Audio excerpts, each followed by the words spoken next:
Tout autre chose, et je vous en parlais en titre, on en parle comme l'une des découvertes les plus spectaculaires et les plus révolutionnaires en matière médicale. Je veux parler des cellules souches. C'est désormais une activité économique à part entière en France.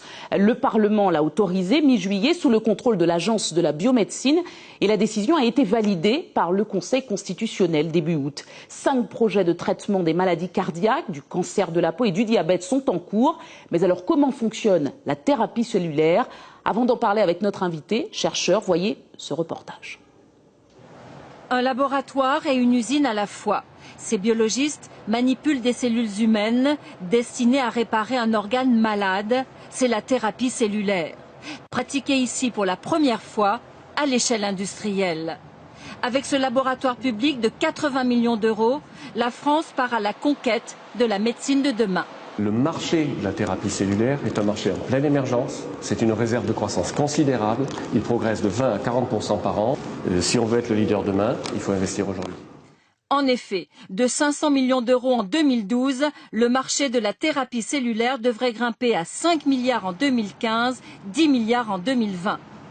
Ici, on fait du sur-mesure.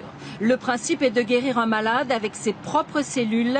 5 projets de traitement sont en cours. Ils concernent les maladies cardiaques, le cancer de la peau ou encore le diabète. Nous avons choisi de commencer par des maladies toujours très graves, en fait rares, voire très rares. Donc c'est quelques centaines de patients par maladie en France. La thérapie cellulaire, Patrick Oxemery, 61 ans, est l'un des tout premiers à en avoir bénéficié. Il a servi de cobaye alors qu'il souffrait d'une insuffisance cardiaque sévère. Il y a 3 ans, je n'aurais pas marché jusqu'ici. C'est pratiquement certain. Hein. Et en pire, c'est que j'aurais pas remonté cette côte. Pour le petit faux plat qu'il y a. Ça, je l'ai vécu. Et donc, pour moi, maintenant, c'est presque revenu à la normale. Voici son cœur. En mauve, la partie abîmée, suite à une artère bouchée. Des cellules de moelle osseuse lui ont été prélevées, puis mises en culture et réinjectées pour réparer la partie malade. Au CHU de Toulouse, 10 patients ont déjà bénéficié de cette thérapie. 8 d'entre eux vont bien. Un espoir pour les milliers d'insuffisants cardiaques. Plus la population vieillit et plus il y aura d'insuffisants cardiaques, donc de patients fragiles et avec des techniques qui ne sont pas si lourdes que ça, bien moins lourdes que la transplantation comme on l'a dit, on peut espérer toucher une grande partie de la population. La thérapie cellulaire, un marché qui donne des idées. Certains laboratoires privés proposent déjà de conserver vos cellules, de les faire rajeunir et de les réutiliser un jour peut-être. Un pari qui coûte tout de même 47 000 euros à celui qui croit en la jeunesse éternelle. Christian Drapeau, bonjour. Vous êtes chercheur, titulaire d'une maîtrise en neurophysiologie. Avec vous, nous allons tenter de démystifier ce qu'on a appelé les cellules souches, le plus spectaculaire progrès scientifique de notre époque. Est-ce que les cellules souches peuvent remplacer la greffe ? C'est un des domaines dans lequel on a le plus de développement aujourd'hui, c'est-à-dire de prendre des organes, cœur par exemple, vessie, des différents organes, de digérer tout ce qu'on a comme tissu autour de ces organes et de reconstituer votre propre organe à partir de vos propres cellules souches. Alors effectivement, il y a des promesses vraiment intéressantes pour pouvoir remplacer les greffes avec vos propres organes. Alors vous avez découvert une plante que l'on peut utiliser à travers aussi les cellules souches, c'est ça? C'est ça. Donc en parallèle à ce qui se disait dans le reportage, quand on fait des injections de cellules souches, ce qu'on fait en fait, c'est qu'on augmente le nombre de cellules souches disponibles pour réparer les tissus. Alors nous on a une approche un peu parallèle qu'on a découvert par hasard en étudiant des plantes, c'est qu'on utilise des plantes qui libèrent vos propres cellules souches de votre propre moelle osseuse. Donc on augmente le nombre de cellules souches disponibles pour réparer les tissus en utilisant vos propres cellules souches d'une façon naturelle, en fait de la façon dont le corps le fait naturellement. Alors est-ce que ça veut dire que ces injections de cellules souches pourraient guérir certaines pathologies lourdes, par exemple ?